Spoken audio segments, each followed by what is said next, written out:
Magandang umaga. O, di ba? Lunes na naman. Ang bilis ng araw. 5:30 pa nga lang yan at gising na yung dalawang bata. Kaya bumaba na kami. Hindi nga ako nakapagplansya kinagabihan. Kaya paggising ko, ito na agad yung ginawa ko. Sinabay ko na nga lang yung isa dahil dadalawa lang naman to. Kung hinahanap nyo nga si Cassie ay binaba ko siya dun sa stroller niya. Para naman maayos ko yung mga gamit ni Keegan pagpasok sa school. Ayan na nga yung kanyang shorts, yung panloob at yung face towel. Para pagkatapos niyang maligo ay magbibihis na lang siya. Second quarter exams nga pala nila ngayon. Kaya maliit na bag lang ang pinadala ni teacher. Papel, lapis at eraser lang naman ang dadalhin niya. At syempre yung baon niya para sa kanyang recess. Itong second quarter ko nga lang siya ni-review ng malala. At titignan ko nga kung ano ang magiging resulta. At eto nga si Cassie, tahimik dito sa kanyang sasakyan. Mukhang nagugutom na nga at kinakain na yung kanyang paa. Yung stroller nga na yan ay mana pa niya sa kanyang pinsan na 7 years old na ngayon. Shout out to Ate Bria!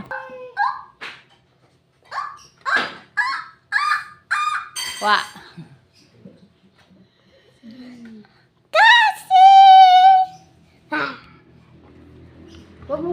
Nakaligo na nga si Kikan dito mga mare at nagbibihis na siya.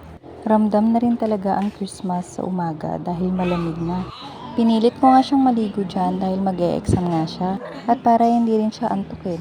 At kahit ako nga ay hindi mo mapapaligo ng ganyang kaaga kasi pinanganak tayong lamigin. Nakita ko nga rin talaga yung improvement ni Keegan. Kung dati-rati, pagbaba niya ay hinihiga niya ulit. Alam mo yung antok na antok pa. Pero ngayon, pag nagising nga yan, ay nilalaro na yung kapatid niya. At pag sinabi ko nga maligo na, ay naliligo na rin siya agad. Pinapaliguan ko pala. At ayan nga, nakaluto na si nanay ng aming almusal.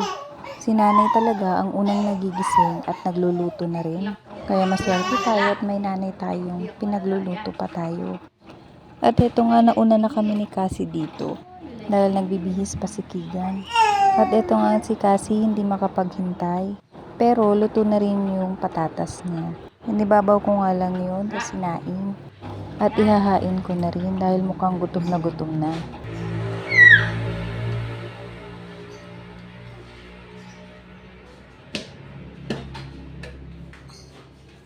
Sige, ano pa ng tenga mo? Mamaya ko lilinisin yan.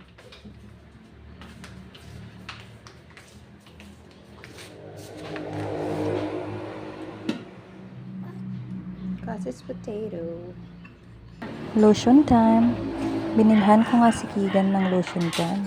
Dahil nga may lumabas sa mukha niya na puti-puti. Nagtanong din ako sa pharmacy kung anong pwede. Ito nga ang nirecommend sa akin, kaya kinuha ko na rin. Alam niyo ba, naka 50% off yan.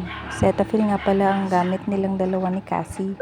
Ang laki nga ng natipid ko at matagal na rin nilang magagamit. Pagkatapos nga niyan, ay inayos ko na rin ang kanyang buhok. Nilagyan ko nga ng gel para very neat pa rin tignan. Wala pa nga ang 7 o'clock nito ay ready na si Keegan. Wala nga ang daddy niya kaya ako muna ang maghahatid sa kanya. Magbibihis lang naman ako at gogora na kami. 7:30 ang kanilang pasok kaya saktong-sakto lang. Ang dami ko nga ang bilin sa kanya dito lalong-lalo na yung mga nireview namin. Iniwan ko na nga rin si Cassie kay nanay para magbantay. At heto nga pagkabalik ko sa bahay, kinuha ko na rin si Cassie. Dahil ang lola niya marami pang gagawin. Yung batang maagang nagising na ay inaantok na.